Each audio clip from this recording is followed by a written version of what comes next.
Imagine you are learning to navigate using a compass for the very first time.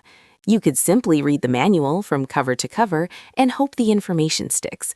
Or you could read a chapter, step outside to find north, and then come back to learn how to adjust for magnetic declination. This course is designed like that compass.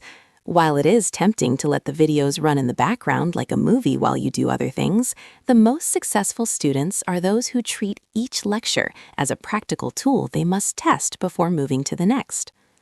By engaging actively with the material, you transform passive listening into the kind of deep, functional understanding required to pass the CAPM exam on your first attempt. To get the most out of these 23 hours, we recommend a learn, reflect, and test rhythm. This means after every few lectures, you should stop to consider how the concepts apply to a project you've seen in real life, even if it was just a small office event or a school assignment. At the end of every section, you will find a quiz designed to mimic the logic of the Project Management Institute. Do not skip these. These quizzes are not just about checking your memory. They are about training your brain to recognize the specific way PMI phrases questions and handles project scenarios. A common confusion for new learners is whether they should treat this course as a linear path or a reference library. The answer is both. For your first pass, you should follow the course in the order it is presented. Project management is a cumulative discipline. The definitions we establish in the fundamentals section about project life cycles will be the essential building blocks for the critical path method we discuss later in the course. However, once you have completed the course, you should use the lecture titles as a map to revisit your weak areas. If you find yourself struggling with earned value analysis during your final review, don't hesitate to jump back to that specific section to reinforce those mechanics.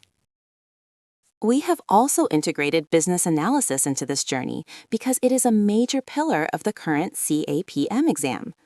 You might feel tempted to focus only on the traditional project management steps, like scheduling and budgeting, but the modern associate must also understand how to elicit requirements and manage a product backlog.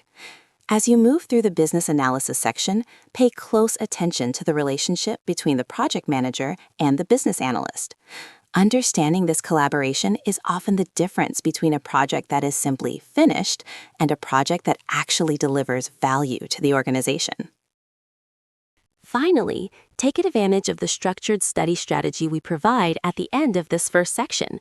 It will help you avoid the common mistake of overstudying minor details while missing the big picture logic that PMI expects. This course is your roadmap, but your engagement is the fuel. Now that you know how to navigate this material, we need to define exactly what you are working toward.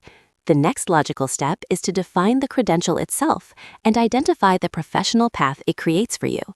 Let's move forward to discuss what the CAPM certification actually is, and more importantly, exactly who this professional credential is designed for.